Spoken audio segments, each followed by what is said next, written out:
ආයුබෝවන් අනම්මනම් අපි YouTube නාලිකාවට ඔබව සාදරයෙන් පිළිගන්නවා. කාලෙකින් දරුවන් වෙනුවෙන් අත්කම් නිර්මාණයක් ඉදිරිපත් කරන්න බැරි වුණා. ඒ නිසා මම හිතුවා අපි පුංචි කාලේ හදපු සෙල්ලම් මුණ බටතුවක්කුවක් හදන හැටි කියලා දෙන්න ඕන කියලා.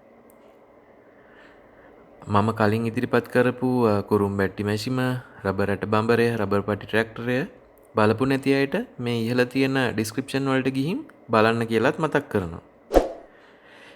ඒ වගේම channel එක subscribe කරලා මේ වීඩියෝ එක වෙන මගේ කලින් වීඩියෝ like කරලා සහයෝගය දෙන්න කියලාත් ඉල්ලනවා. හරි.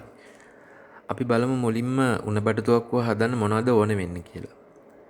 මුලින්ම ටිකක් දිග කෙලින් අමු කෝටුවක් ඕන වෙනවා. මේක ඉක්මනට කැඩෙන්නේ නැති ඇඹරීම් වලට රොතු දෙන එකක් නම් වඩා සුදුසුයි. මම නම් ගත්තේ වත්තේ තිබුණු පිහිඹිය ගහකින් කපාගත්තු කෝට්ටක්. ඊට පස්සේ උණ බටයක් ඕන වෙනවා.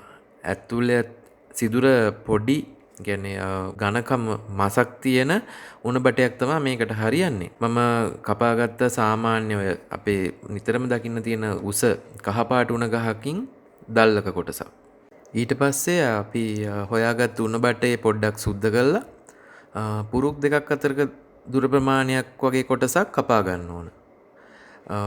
ඊට පස්සේ ඒ කියන්නේ ඒක කපා ගන්නකොට පුරුක් ගැට දෙක දෙපැත්තේ තියෙන පුරුක් ගැට දෙක නැති වෙන විදිහට කපා ගන්න ඕන. ඉතින් මේක පිහියකින් කපා ගන්නවට වඩා නම් ලේසි යකඩ කපන කියත් පටියක් වගේ එකක් යොදාගත්තොත් නම් අතපය තුවාල කරගන්නේ නැතුව පරිස්සමට උණ බටේ කපා ගන්න පුළුවන්. ඒ වගේම අපිට මේ තව කෑල්ලක් ඕන වෙනවා. අර අපි දැන් පුරුක් දෙකක් අතර දිගට කපාගත්තු එකකින් භාගයක් වගේ වෙන විදිහට තවත් උණ බටයක් ඕන වෙනවා. හැබැයි ඒක එක පැත්තක අනිවාර්යෙන් පුරුක් කොටසක් ඉතුරු වෙලා තියෙන්න ඕන. එතකොට එක පැත්තකින් විතරයි සිදුර පේන්නේ. හරි.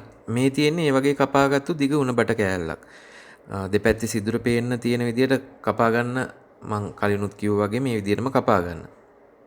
මේ තියෙන්නේ අනික් උණ බට කෑල්ල. එක පැත්තක පුරුක් ගැටේ තියෙන තමයි ඒක මං කපා ගත්තේ.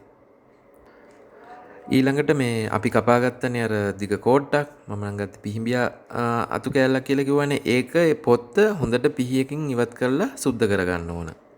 ඊට පස්සේ අපි කපාගත්තු පුරුක් ගැටේ තියෙන උණ බට කෑල්ල අරගෙන ඒකේ සිදුර තියෙන පැත්තට අර මේ අපි සුද්ධ කරගත්තු පිහිඹියා හරි ගත්තු කෝටුව තදින් ඇතුල් කරගන්න ඕනේ. කියන්නේ ඊට පස්සේ ඒක කියන්නේ ඇද්දාම ගැලවෙන්නේ නැති ගානට තද කරගන්න ඕන ඒ කෝටුව ඒක ඇතුළට.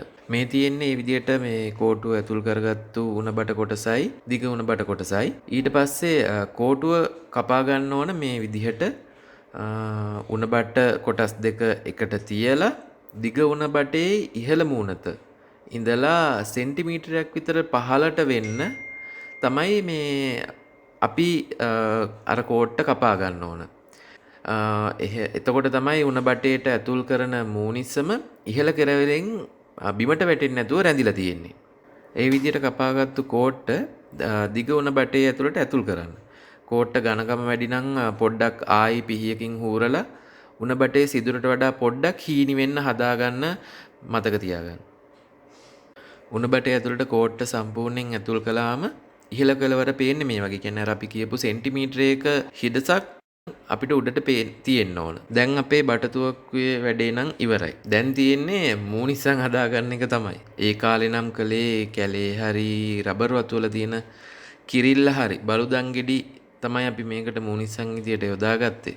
හොයාගන්න බැරි වුණා එක කිරිල්ල ගෙඩියක්වත්. ඉතින් මේ පත්තර කොලයක් අරගෙන ඒක ඉරුවා. ඉරලා ඒක වතුර භාජනයකට දැම්ම හොඳට පෙඟෙන. හොඳට පෙගුණාට පස්සේ මේ වගේ කඩදාසි ගුලි හදාගන්න වෙනවා මූණිස්සම් විදිහට. ඉතින් අපි හදාගත්තු කඩදාසි ගුලිය උණ බටේ අග පැත්තට ඇතුල් කරන්න ඕන. ටිකක් තදට එන විදිහට කඩදාසි ගුලිය හදාගන්න. ඒ කියන්නේ ඝනකමට පොඩ්ඩක් කඩදාසි ගුලිය හදාගන්න.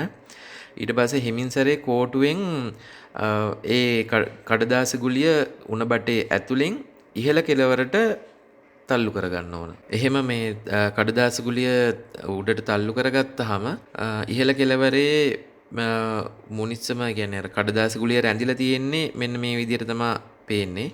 කට ගාවටම කඩදාසි ගුලිය ඇවිත් නැවතිලා තියෙනවා බිමට වැටෙන්නේ නැතුව. ඒ වගේම තව කඩදාසි ගුලියක් අරගෙන ආයේ අනිත් පැත්තේ කෙළවරට ඇතුල් කරලා කෝට්ටෙන් තද කරන්න ඕන. ඇතුළටම නෙවෙයි සෙන්ටිමීටර 4ක් විතර ඇතුළට යවලා නවත්ත ගන්න. ඔන්න ඉතින් අපේ බටතුවක්කුව මූනිස්සනුත් ඇතුල් කරගත්ත. දැන් පත්තු කරන්න තමයි ලෑස්ති.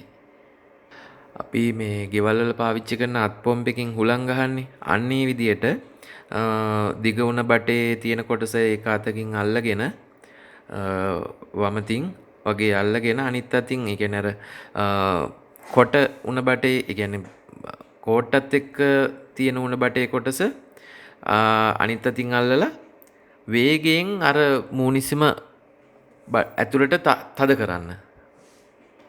එහෙම වේගෙන් ඇතුළට තල්ලු කරනවත් එක්කම ටිකක් සද්දයක් එක්ක වෙඩිල්ලක් පත්තු වෙනවා. ඉතින් මේ ගොඩක් වෙලාවට පළවෙනි දෙවෙනි හදාගන්නේ වෙඩි එච්චර දුරට යන එකක් නැහැ. try කරලා බලන්න 3-4 සැරයක් අනිවාර්යෙන් හොඳ දුරකට යනවා. හොඳ සද්දයක් එක්ක.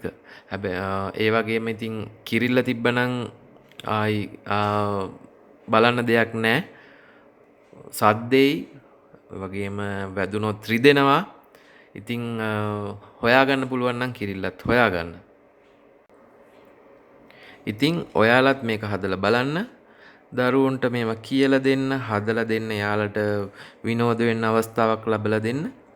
ඒ වගේම මගේ channel එක subscribe කරන්න, වීඩියෝ එක like කරලා සහයෝගයක් දෙන්නත් අමතක කරන්න එපා කියලා ඉල්ලලා සිටිනවා. මේ වගේම වැදගත් වීඩියෝ එකකින් ඉක්මනින්ම හමු වෙමු. ජය වේවා.